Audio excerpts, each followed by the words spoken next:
30 years flies by in a fleeting second. It's there, and sometimes I'm back there again. I can remember everything from the moment the bomb went off to the moment they got me out. I felt it, so I felt the tremor. Everything started shaking and rattling and turned everything upside down. She said there's been a large explosion in Oklahoma City. We believe it's an act of terrorism. I just knew I can't move, I can't see, everything's dark, and I have no idea where I'm at. It was like being in the middle of a war. I mean, there was glass falling from like every building. People were screaming and people were running. And my mom was like, oh my gosh, the babies. Realizing that when that bomb went off, the person driving it knew he had parked it directly in front of a daycare that at 9 in the morning would be full. He was just laying there with the sheet over him, and he found him there. And then Chase, my oldest son, he found him in the back of a truck stacked with a whole bunch of other bodies. And he already had a toe tag on him. A lot was stolen, not just the memories, but like the future that we could have had. We don't have answers to why one person lives and another person doesn't. Pay tribute to the victims and their families, to honor the survivors and their families, and the first responders who responded to that. The hurt, the evil that Timothy McVeigh caused radiated out from that building and touched lives outside of the state of Oklahoma. And if we don't talk about what happened and we don't address what happened, it's going to happen again, and we can't do that. We want to teach the senselessness of violence. We want people to come to this sacred ground to find common ground. 205 Northwest 5th Street. It's a plot of land that looks a lot different than it did 30 years ago. What stands here now is more than a memorial for the largest act of domestic terrorism in American history. What stands here is a memorial for the 168 lives that were lost on April 19, 1995, and a monument to the Oklahoma standard and the hopeful spirit of a state and nation. In 30 years, Oklahoma City has rebuilt its walls and healed many wounds. But while those physical wounds may have healed, the scars are still there, and the emotions of that day, even 3 decades later, still fresh in the minds of survivors, first responders, and all of those affected. We may be 30 years since April 19th, 1995, but we will remember what happened that day and in the days, months, and years that followed that made us stronger. Our journey back begins less than 1 minute before the bomb went off at the Alfred P. Murrah building. There are 4 elements that I have to receive information regarding.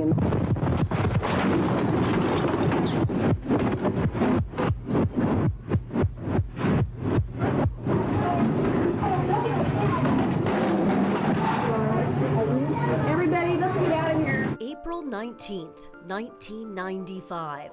9:02 a.m., a moment frozen in time. The Oklahoma City bombing heard on a recording of a nearby meeting at the Oklahoma Water Resources Board. The immediate aftermath, chaos. Yeah, I just picked up breakfast and was heading back to the office, and I don't know what happened. It looks just like an earthquake. It's almost unbelievable to see the magnitude of this bomb. I think the state is baffled and amazed at what has happened. It's like a scene from a Hollywood movie or something. I mean, it's just, I don't know how to describe it. You go along, you find stuff you don't even know what it is, metal, rock, bricks.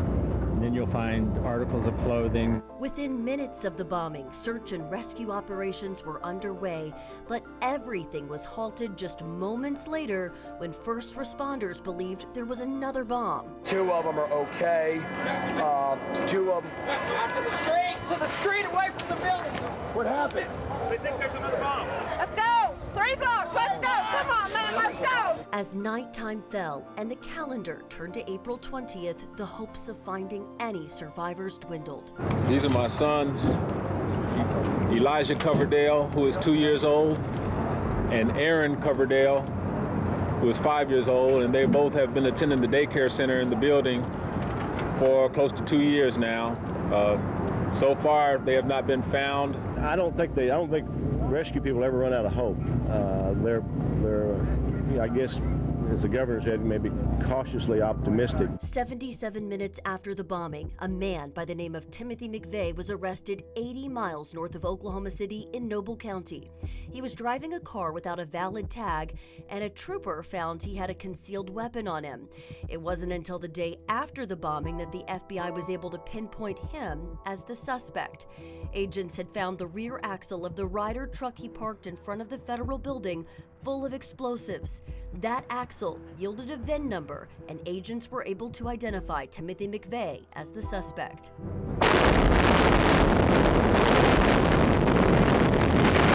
A month after the bombing, crews demolished the shell of the Alfred P. Murrah building. A fence around the former site turned into a makeshift memorial to the 168 lives lost. Your healing has to go on. A lot of you probably still have your doubts about all of this. I'm sure there's some lingering anger and even some rage and dark and lonely nights for many of the family members. I can only say to you that the older I get, the more I know that we have to try harder to make the most of each day and accept the fact that things will happen we can never understand or justify. Friends, family members, and co-workers remembered those who died in church services and remembrance ceremonies a year after that bombing. Then a year after that, McVeigh's trial began. Well, I think we're all anxious to hear what the jury will say and to tell us what their view of the evidence they heard is. On June 2nd, 1997, McVeigh was found guilty of conspiracy, using a weapon of mass destruction, murder, and more. A few weeks later, he's sentenced to death. Co-conspirator Terry Nichols was found guilty of conspiracy and involuntary manslaughter, but was spared the death penalty. Instead, a judge ordered him to spend the rest of his life in prison. Then, in 2001, McVeigh became the first federal prisoner executed in the U.S. since 1963. The court order to execute inmate Timothy James McVeigh has been fulfilled. After 5 years of makeshift memorials, the Oklahoma City National Memorial opened. A reflection pool, museum, and 168 empty chairs for the victims. I can really feel the emotion and the sorrow and the healing that's taken place because of what's gone on in this city. We can say, okay, one of those chairs is my wife's chair, and I'll pick it out and I'll go sit it. It's a place for America to come by and just pay the respects and just make sure America doesn't forget about this tragedy. Every year on April 19th, we remember that day on the site of where the Alfred P. Murrah building once stood, continuing to do so 30 years later to honor those who were lost, those who survived, and those changed forever. Of the 168 victims in the bombing, 19 of them were children. Children as young as infants with entire lives ahead of them. Lives cut tragically short and entire families torn apart. Jameson Kiefover shares with us the story of one woman who lost not one, but 2 children that day. It's just been so long ago, but the memories of that are still so vivid. I mean, everything I did was for Chase and Colton. I was the best mom. I mean, I lived for them, so that they were my entire world. Chase and Colton Smith, the brothers, just 2 and 3 years old, would be in their 30s today. Even as very young, toddlers, they just showed so much compassion and love to each other and to everyone in our family and to everyone they met. They loved animals, and it just makes me wonder what they would be doing. Would they be married? Would they have kids? I mean, would they be gay? I don't know. I wouldn't care. I wonder all the time. Their mom, Edie, was just 22 years old when the boys died in the Oklahoma City bombing. She met us at 6th Street and Harvey Avenue, now the Oklahoma City National Memorial and Museum. This was the street, I guess, where the water was. It's hard to picture. But 30 years ago, this was the site that changed her life forever. It was a beautiful day, just like today. April 19th, 1995 started as a special day. She closed on a new house the night before and was celebrating her birthday with coworkers that morning. I was on top of the world. I mean, what 22-year-old buys a house? You know, and I was just like living my best life at the time. She dropped Chase and Colton off at the America's Kids daycare inside the Murrah Federal Building with plans to pick them up early and start painting their new home. She worked down the street at the IRS building with her mom. But at 9:02 that morning, everything changed. I was actually walking from my desk over to the conference room that morning to cut the birthday cake whenever the bomb went off. And then like everything started shaking and rattling and turned everything upside down.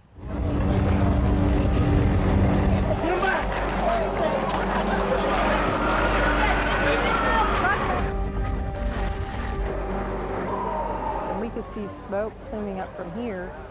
I mean, it was just billowing in the sky. And when we walked out the door, it was like being in the middle of a war. I mean, there was glass falling from like every building. People were screaming and people were running. And my mom was like, oh my gosh, the babies. Video from the scene shows Edie frantically walking through crowds of children, bloodied from the blast. I just knew. I just had this like intuition. I just knew that that it was not a good thing and that they were probably dead. I don't know how anybody could survive, really. America's Kids was on the second floor of the building. 21 children were at the daycare that morning. Only 6 survived. In the midst of the chaos, her brother, an off-duty Yukon police officer, found both Chase and Colton. That was pretty gut-wrenching for everybody. And he made me promise to never ask him like what he saw. And I've never asked him. I don't really want to know. Chase and Colton were among 19 children who died in the bombing that day. Now overlooking the reflecting pool, the field of empty chairs holds 19 smaller than the rest, symbolizing those children who were taken when they were just so little. The children who died in the bombing, the youngest just 3 months old. 3 sets of siblings were taken together. Some of the children died along with a parent or their grandparents. Some parents made it out of the bombing without their children. The impact of the bombing is immeasurable when it comes to the lives these 19 children would be living today. I wonder all the time what they would be like. Just like they were as lively little boys, always together, Chase and Colton were buried together in downtown Oklahoma City. Through the years, Edie and her family have shared their story, and through it all, she looked to God for strength and forgiveness, even for the men responsible for the destruction. Well, I'm a Christian, and I believe in forgiveness, and you know, I can forgive both of them for what they've done to my family, but that doesn't mean that I like them very much, but you know, they need to get saved. They're on a one-way train straight to hell, and you know, God will forgive them too.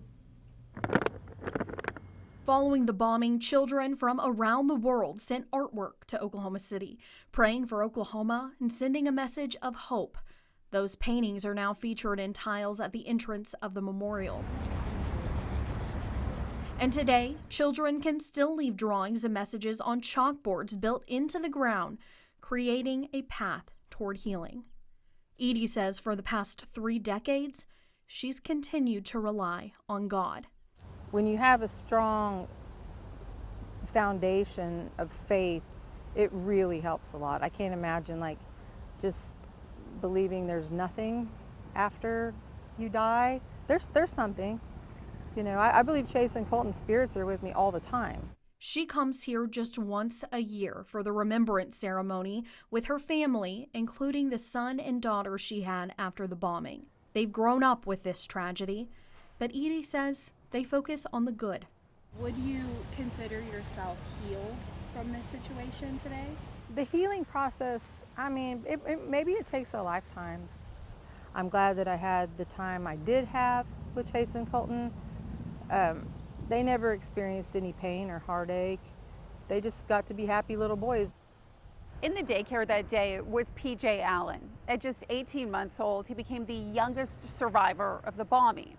Now 31, he says it's important to share his story for those who didn't come home that day to keep their memories alive for the next generation.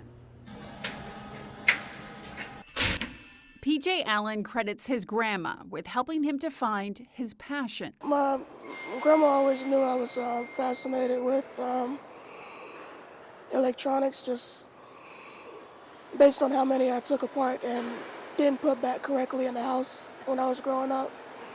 But she put the bug in my ear that I should try my hand at avionics. For a little over a year, the 31-year-old has been working as an aviation technician. You're probably not going to do the same thing in back-to-back days. Everything's constantly changing. And it's in the hangars of Tinker Air Force Base that Allen has found his purpose. My injuries that I was given due to the accident, it's highly unlikely that I'll be able to do a service job, like be a firefighter, be a soldier, or a police officer, just due to the physical restraints. So when working here, it allows me to give back and provide some sort of service to help out to the very same people that was there that day, helping out everyone else. We've got several injuries downtown on an explosion. That day isn't one he remembers. He was just 18 months old and had been dropped off at the daycare in the Alfred P. Murrah building when the bomb went off. Had second or third degree burns over 55% of my body. Being that I was in the building crying and stuff, I inhaled a lot of smoke, and due to that, like, the inside of my lungs are pretty damaged. One of them collapsed. Allen dislocated his arm, damaged his vocal cords, and suffered head trauma as the explosion sent debris and shards of glass flying. The image of him being rescued seen around the world. I was so taken by PJ that I went to Oklahoma and wanted to find out what happened to him. And he was being carried out by a fireman. And since then, PJ's part of my family.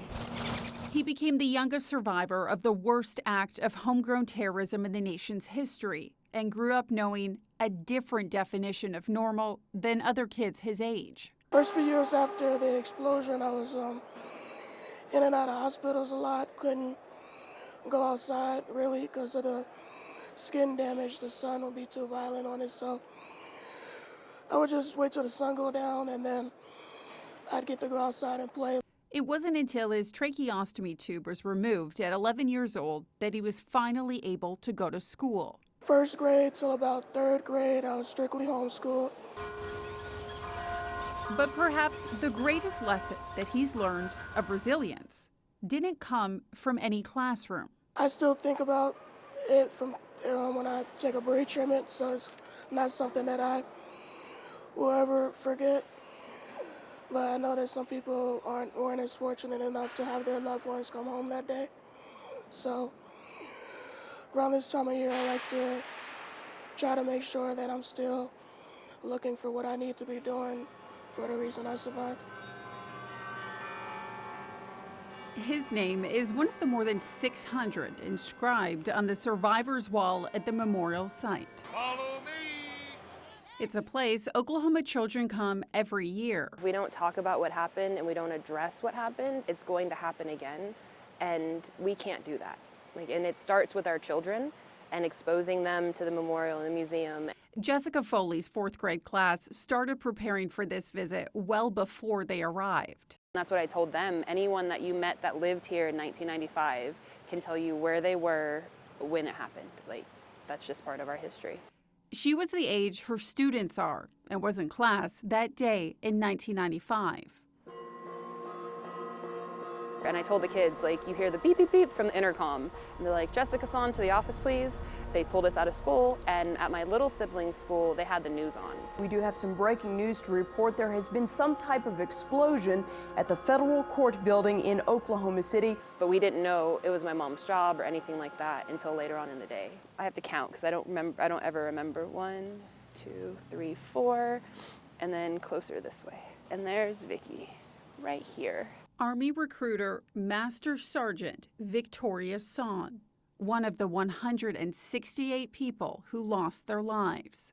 She was just 36 years old. She loved being in the Army. Like, she loved being a soldier. That was part of her identity. So too was being a mom to her 5 children. I was fortunate enough to have those 10 years with her. And unfortunately, because of some of the experiences in childhood, I had to grow up faster than I needed to. So I was aware of the magnitude of what happened. I just didn't know the impact it would have on me growing up without a mom. And until I became a mom, and as I was getting older, and you have things that you want your mom for. And seeing friends with all that, I didn't realize how much that impacted me until I hit 20. What does it mean to you to come back to this place? Every time I come back, it's peaceful. And I don't want to say it feels like home because obviously it's not home, but it just feels like part of me is home. Like, this is where I came when I was little. Like, when you get sick and you go to work with your adult, and this is where I came. Like, it was an important place to me, so I like coming back here. For Foley, bringing her students here is helping to further her own healing. From what I remember of her, she was amazing. Like, she cared about other people. She taught me how to have community care. You're carrying on your mother's legacy. Yeah, like she's living on through you. She loved kids and she loved making a difference. We see the photos of the 168 people killed in the bombing here inside the Memorial Museum, and there are these chairs outside the memorial site, but 600 people made it out of the wreckage alive. One of those survivors is former credit union employee Amy Downs, or Amy Petty as she was known then.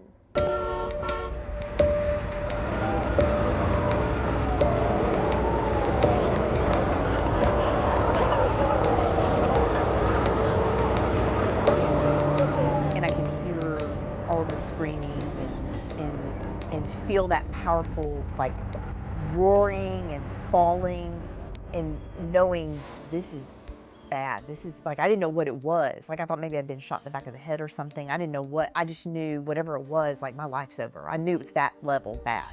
You fell 3 floors? I fell 3 floors, yeah. And I was still in my chair, upside down, buried in around about 10 feet of rubble.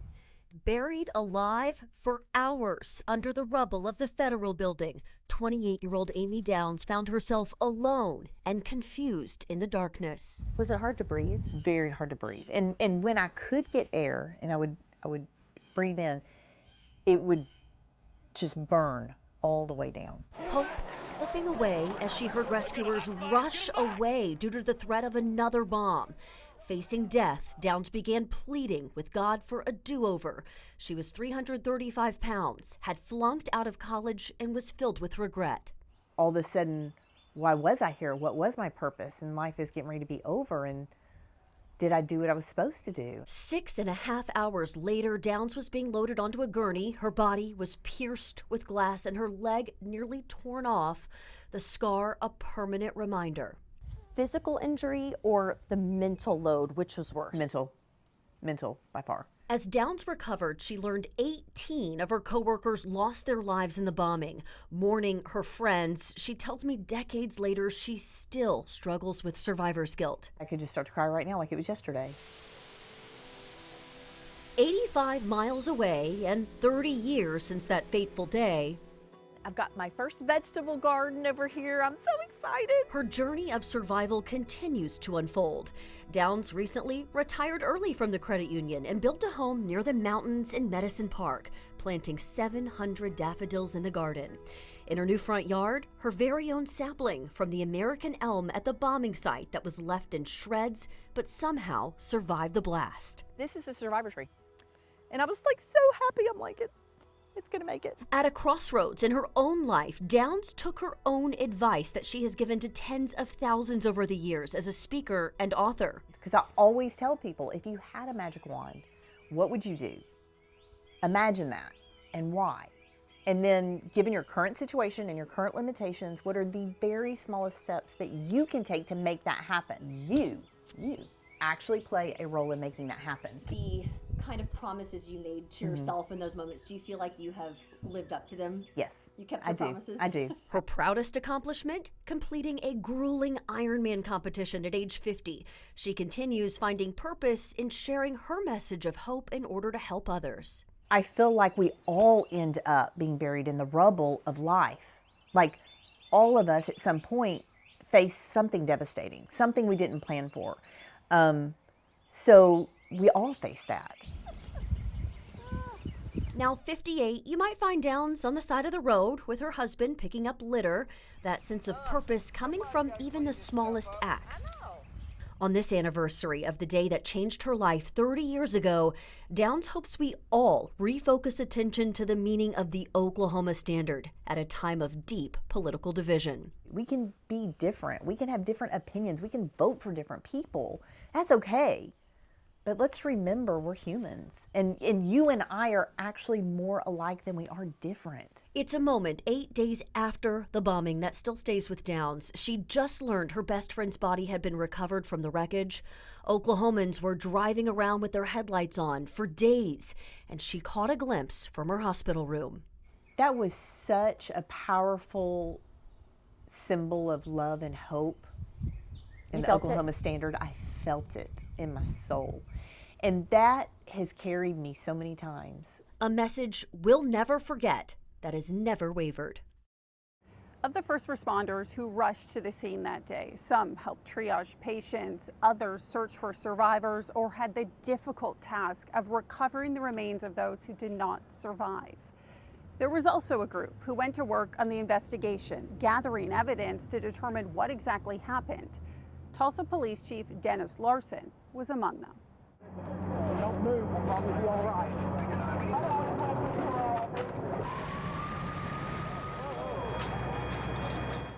In the aftermath of the explosion, chaos over the threat of another one. So you need to go that way, you'll have you blocked here.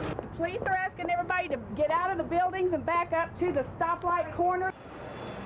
As people fled in a panic, others went toward it. And the one running towards the building were the bomb technicians, who had rushed to downtown Oklahoma City from every corner of the state. Just go right around this block, all right? And there's a post set up with the family members. And we'll try to get you hooked up with who you need to talk to. Including Tulsa. Police Chief Dennis Larson was the commander of the TPD bomb squad at the time. So let's go back to that day. Walk me through where you were when you found out what had happened. I was on this floor. The chief shows up in my office door and says, "I need you in my office now." At that office, the one where this very interview was conducted. Just hand me the phone, and I looked at him and said, "And I'm talking to," and he said, "Janet Reno, the Attorney General of the United States." Okay.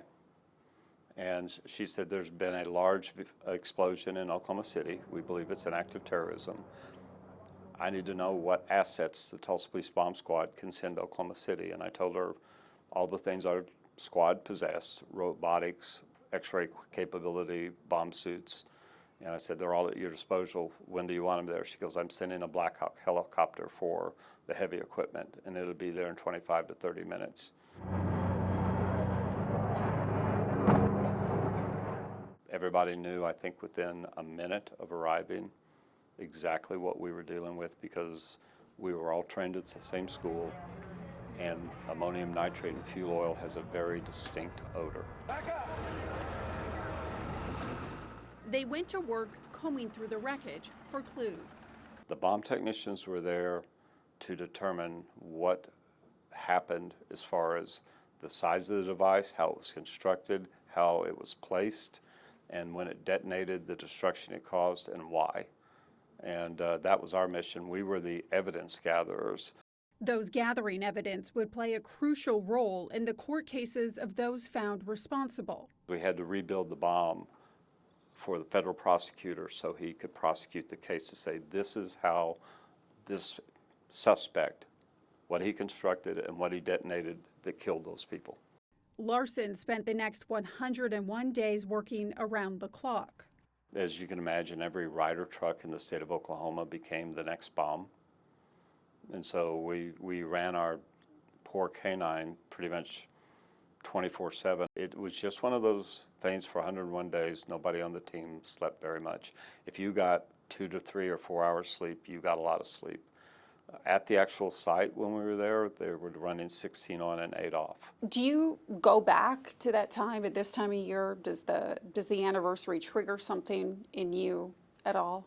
I have not been back to the memorial, having spent the length of time I spent there and worked through the problems that existed, and the wide ranging from recovering small pieces of plastic or small pieces of metal that belonged to the truck to scalp and hair from somebody who was a victim and putting it in a DNA recovery bag so the laboratory could determine who this person was.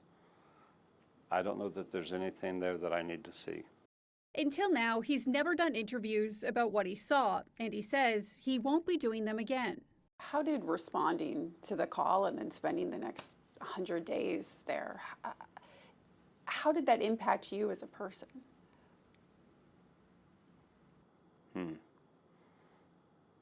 Probably need to ask my wife that question. Probably the hardest of that whole ordeal was realizing that when that bomb went off, that truck bomb went off, that the person driving it knew he had parked it directly in front of a daycare that at 9 in the morning would be full of the children of the men and women who worked in that building. And I cannot think of anything that demonstrates evil more than that. The worst act of domestic terrorism and the people tasked with investigating it, like Larson, led to equipment upgrades, increased training, and a better understanding of the threat landscape. It was like a turning point in how vigilant we had to start, what we had to start looking for, and what we had to do to try to make it never happen again. Since the Oklahoma City bombing, so many changes have been made across the nation in the way cities and states prepare for potential acts of civil unrest and domestic terrorism. Oklahoma is no different. All kinds of organizations coming together in the event of a crisis, and we wanted to find out how Oklahoma's preparing to keep their people safe. I have the utmost confidence in the team here at FBI Oklahoma City that in the event something happens, they're all going to respond and answer the call.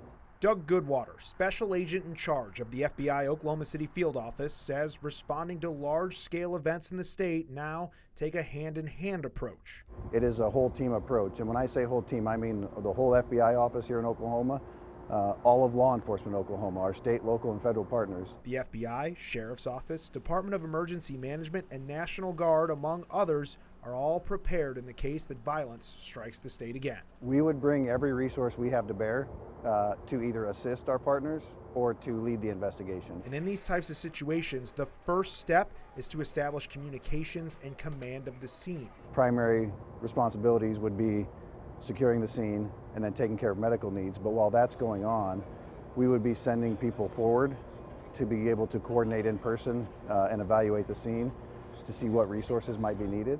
Of the resources coordinated, one squadron based in Oklahoma City was made by the decree of President Bill Clinton after the Oklahoma City bombing and the original attack on the World Trade Center in 1993 inspired a change in defense strategy. President Clinton at the time noticed there was a big gap in the capabilities for response for domestic terrorism. 10 specialized teams were initiated, one for each FEMA region. Now there's 57 teams across the country, with the third team in Region 6 residing in Oklahoma. This National Guard unit is full-time as opposed to the one weekend-a-month squadrons and can be at any disaster in Oklahoma within 60 minutes. Chemical warfare, biological warfare, explosive attacks, anything that the state of Oklahoma or the country might need. Aaron Daughtery, Deputy Commander for 63rd Civil Support Team, describes the edge this unit gives in a pressure situation. We have specialists throughout the whole team. There's only 22 of us, but every one of us comes from a different background. Because we go through all that training and we're all different backgrounds, it really doesn't matter what the problem is. There's somebody on the team that can handle it. While the 63rd can handle a large scale of situations, Matt Chevany, who is a special agent bomb technician team leader for the Oklahoma FBI, took us through some of the tools he uses in case of an emergency. Imagine some type of hostage device. Someone has taken you hostage and put a device on you, and now we use everything in this bag in order to take it off you safely. So this just happens to be one of our fiber scopes to be able to, for example, if we cut a hole in the side of this van, I could put this in there and take a look and see what's going on in the van without just running the door all the way open. Genevieve says one of the biggest changes helping response over the years is the training. One of the guys that was one of our primary trainers in this tactical realm, he started off with Combat Applications Group back in the day, and he pretty much had a Leatherman and a toothpick, and that was his kit. No one knows this more than Brigadier General Colby Wyatt, director of the Joint Staff of the Oklahoma National Guard, who was on the ground during the Murrah building bombing 30 years ago. So I look at how we were developed back then in 1990 and the events that had us doing that type of operation to where we are now, and the level of training that we put into it now is by far surpasses anything we did back then. He can recall the original civil disturbance training he did was only 4 hours long. We would pull out the equipment like the shields and the wooden batons, maybe the face shields for our helmets, and we would line up and go through what we called stomp and drag. Now every incident picked apart and analyzed to create a system moving forward, trying to create a plan for potential unknown threats. We evaluate every incident we respond to, try to find ways to see what we did well and what we can improve, and we take those lessons learned and we incorporate them into additional trainings going forward. But the most revolutionary piece of technology isn't something you'd find exclusively in a military building. Adam Hedrick with the Oklahoma National Guard says most of you can actually find it on you right now. The fact that everyone has cell phones and we have the 800 megahertz radios now to be able to speak, those are the big advantages. Moving forward, all responders agree a good base of communication sets the standard for the way threats are prevented, controlled, and handled both now and in the future. The biggest thing is the relationship building. So knowing who at Department of Energy, knowing who at the State Emergency Management Office, knowing who to call or what number to call so you can get the right people in play was the biggest thing. Survivors, families of victims, and first responders continued to deal with trauma from April 19, 1995. That is why the Oklahoma State Department of Mental Health launched Project Heartland just hours after the bombing. It was the first coordinated trauma response in the nation. Those efforts 30 years ago continue to have a ripple effect. Jamison Kiefover shows us how. The physical trauma of April 19, 1995 was obvious, but the emotional impact was difficult to calculate, according to psychologist Dr. Kathy Thomas. None of us had been through anything like that. Back in the day, there was not a lot of training in trauma. Dr. Thomas, who owned a practice in Stillwater, was in downtown Oklahoma City just days following the bombing. Then when the bomb happened, I just felt the need to want to do something to help.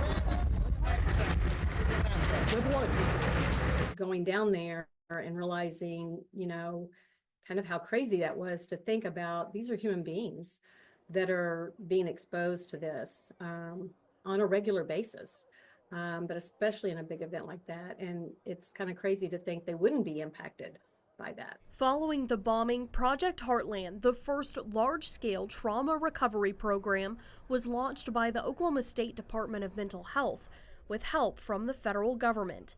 Project Heartland provided crisis counseling and support to survivors, families, first responders, and impacted community members even years later. So there's still first responders to this day that have never been back down to the memorial because it's too hard.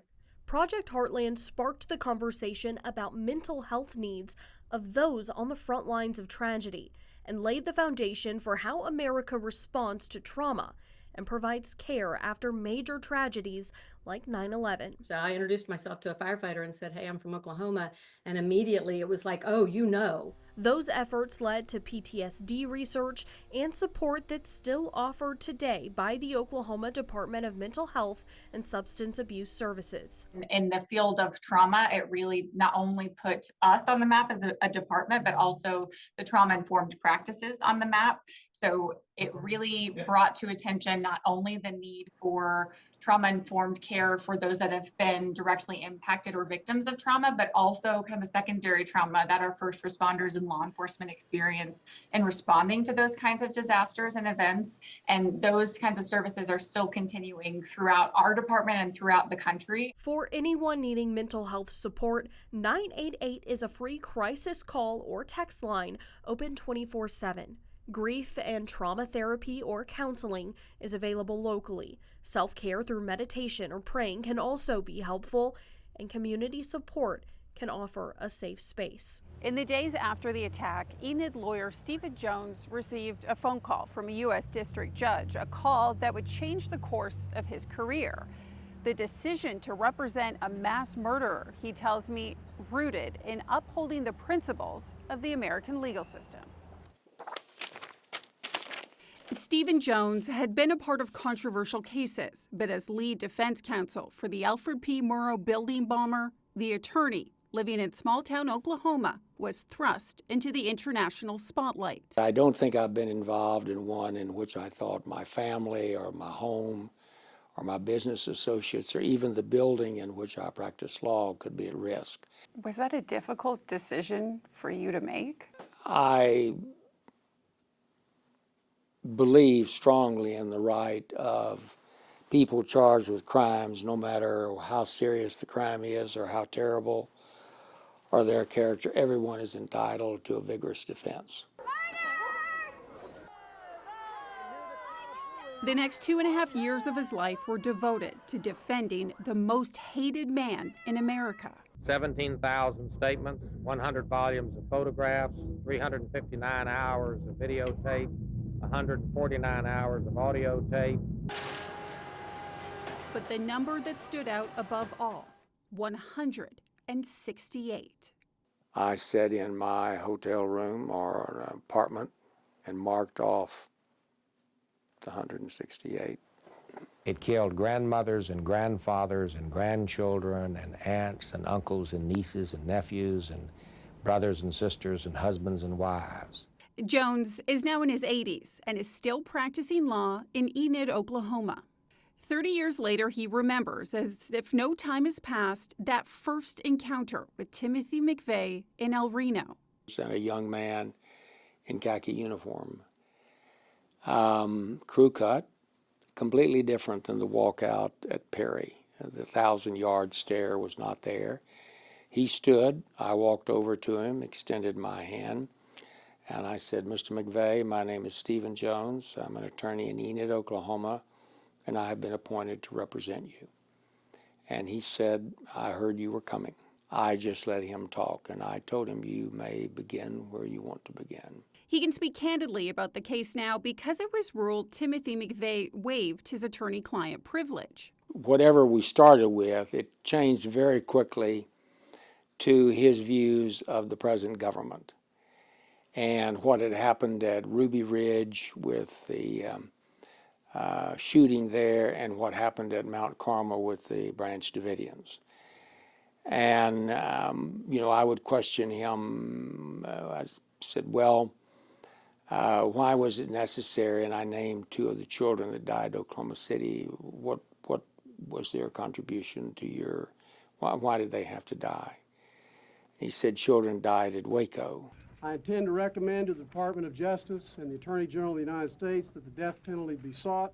Following a months-long trial in Denver in June of 1997, he was convicted and condemned to die. I certainly didn't see any evidence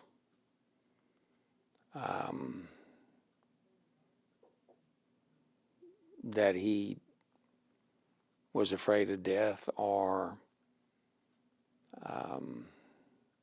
tried to avoid it. Where in less than 48 hours, Oklahoma City bomber Timothy McVeigh is scheduled to die by lethal injection. Meanwhile, co-conspirator Terry Nichols escaped a death verdict in his own trial. Well, he didn't want life in prison.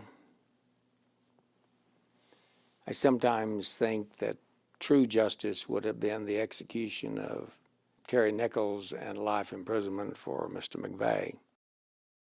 Now, towards the end,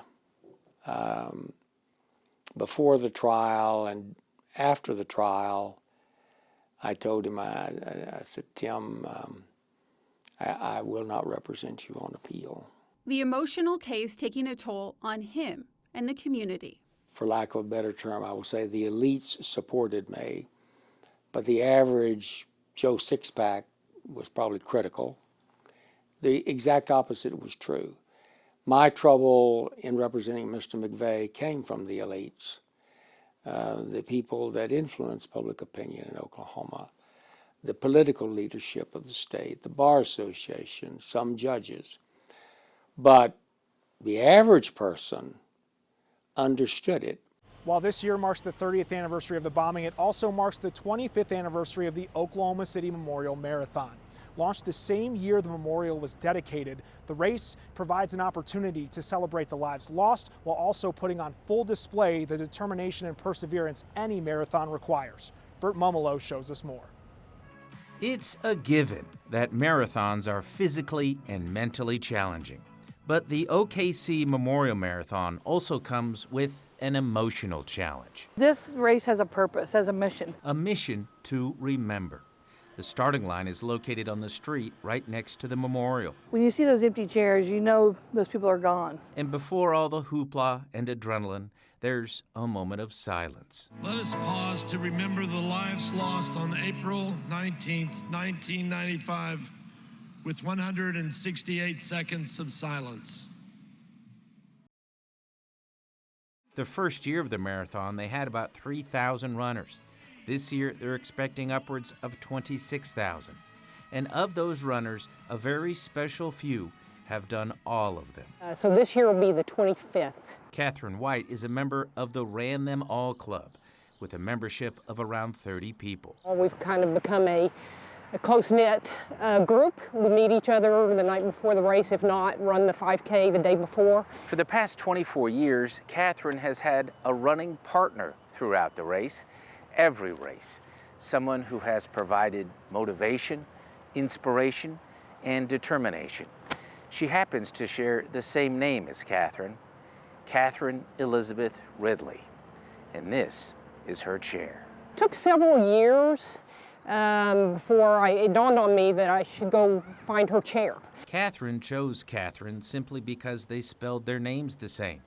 And just like that, a bond was formed that has now lasted longer than Catherine Ridley ever lived. Part of me coming back is to keep running for her. So 24 years, I've got a bib from last year that says Catherine Ridley, number 24, we're doing it together. Catherine was a 24-year-old mother of two who had just returned to work from maternity leave on April 19th, 1995. If a race ever becomes difficult, Catherine always gets renewed perspective by seeing Catherine's banner along the route. There's been times where it's been hot, really hot, and you're walking and you're just going to trudge through it to get to the finish. And then, you see your banner and you're like, okay, I can do this. That person died, I'm still walking, I can make it to the finish. So Catherine's doing that for Catherine in a way that no one else could quite do. And doing it in a way that stretches the definition of friendship. After all, they never actually met each other, but every year, like clockwork, they're there for each other. Two Catherines doing something great. It definitely gives your heart pause to know that someone needlessly lost their life, and that at least someone is thinking about them for many years. That's really the role the memorial, the museum, the marathon do, is they give us a chance to remember.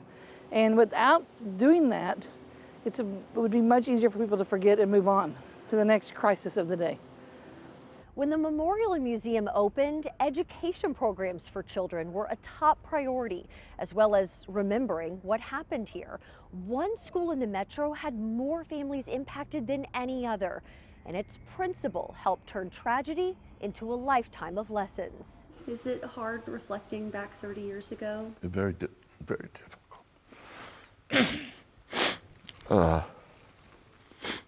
And I'm not sure why. Jeff Edwards was principal of Sequoia Middle School in Edmond, just north of Oklahoma City. We felt the boom. It was like a sonic boom. The force of the blast, though some 20 miles away, impacted the school immediately. We did have televisions in rooms, and a couple of teachers turned on the television, and all of a sudden they could see that the local channels were responding to an incident in downtown Oklahoma City. And as the helicopters went up, we could see what the incident was.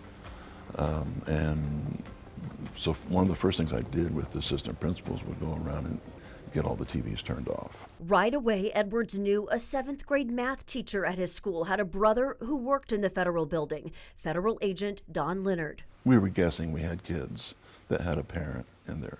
We did not know that we would have 6 kids that would lose a parent. I'd never been to so many funerals. Edwards wanted a way to get children talking. It started with Frances Leonard, the teacher who lost her brother in the bombing, bringing a trunk into classrooms. Some of the students have folded some of the origami and have made some of these, of the cranes. And if they have not, they're always eager to learn how to make them. The trunk had all sorts of interesting items in it. Probably things that interested the kids the most were notes from other kids pinned to the fence or stuffies. Tangible items allowing children to understand and feel empathy. From there, Edwards developed a 50-minute lesson on the importance of relationships, tolerance, kindness, and respect. Some of those children who lost parents in the bombing are now helping bring the lessons into their own kids' schools. Principal came over the intercom and said, "There's been an explosion downtown Oklahoma City." So the next few days were some of the scariest of my life. It took 3 days to get the news that my dad didn't make it. The way the story is taught has changed over the years thanks to new technology, but it was that early work at Sequoia that laid the groundwork for educating new generations of children. I look back at the leadership of Jeff Edwards, just the stoicness and the strength of Frances Leonard, knowing her brother died, but yet she could grieve and heal and move forward in a way that was teaching. It was a different world when they were willing to step up and teach this story. A story that belongs to all of us. Even though they weren't born yet, like the kids in the school right now, they're still part of what's happened here. I'm not sure I'll ever understand that, the power of that event has over people. A reminder that even from the most evil event can come lasting good. It doesn't take away the grief. The grief is there, always will be there. But it does help to know that the future is still very positive, and a lot of hope is still very present. And you've planted some of those seeds. I hope so. Yeah. I hope so. As the years pass, educators are tasked with the mission to teach the importance of the Oklahoma City bombing to the next generation that wasn't there to experience it themselves. Keeping up with changing technology and new teaching methods while creating a connection with that new generation remains a core principle for the Oklahoma City National Memorial and Museum moving forward. We're not going to start doing something because it's popular or because we feel like it's trendy. We might use technology that is current, but it's always in line with the mission statement. Stephen Evans, Director of Education and Public Programming with the Oklahoma City National Memorial and Museum, sees the potential challenge ahead of him as an opportunity as he's tasked with reaching new generations and teaching them about the Oklahoma City bombing. We look at what happened in 1995 through a slightly different lens today than we did back then. And certainly being a student today, it's a different world. As those who survived and the family members get older, it's just more of a challenge. But the mission, just like the trees that decorate the memorial grounds, grow from their base. The original idea is planted at the core of the teachings of years past. It always starts with the mission statement, crafted nearly 30 years ago. And as long as you start with that at the foundation, then what you're doing and how you're doing it is going to be on target. We want to teach the senselessness of violence. The museum using as many new methods as they can, opening a new exhibit recently with AI as the centerpiece, along with guest speakers, even a STEM lab. The goal is to create as many avenues for connectivity as possible. It's going to be different for every child. And this is true in the classroom. As much as it is in the museum. We look at what happened in 1995 through a slightly different lens today than we did back then.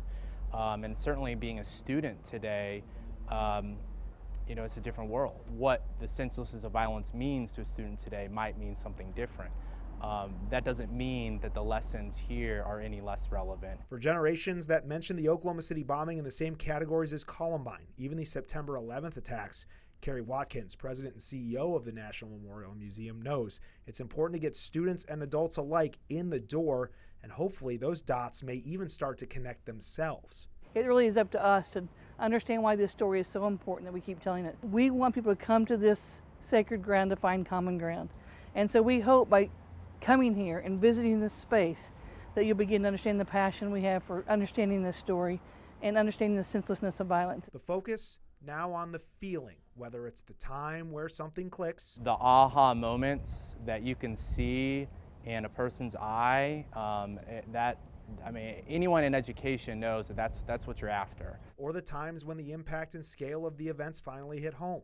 If we can get them to this ground, we can get them in this museum, and they don't leave with a pit in their stomach or a resolve to go make a difference, then we've missed the mark. Evan says when you boil everything down, there's one critical piece to make the lessons stick, and what he believes is the best method to accomplish the goals of the lesson. How does a student understand something that is, this monumentally bad? You need to tap into that empathy piece. When we build our programming, I hope that the stories, the personal stories that we tell, is how you get at that. As the years go by and generations continue to walk through the halls of the Oklahoma City Memorial and Museum, you can be sure those working there are up to the task to make sure one day of darkness turns into years of light and lessons to pass down from generation to generation. The times are different, the technology, the teaching may be different, but the basic tenets of service, honor, kindness, and teaching the senselessness of violence and that these people did not have to die will always be here. And it's up to us to make sure that it's taught correctly.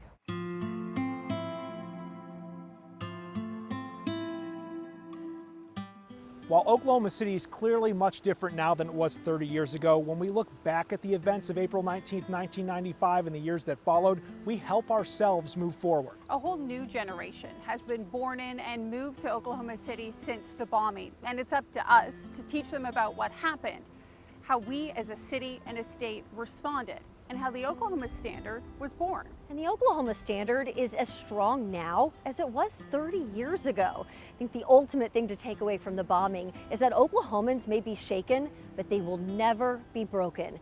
And the memories of the victims will never be forgotten. Thank you for joining us.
you.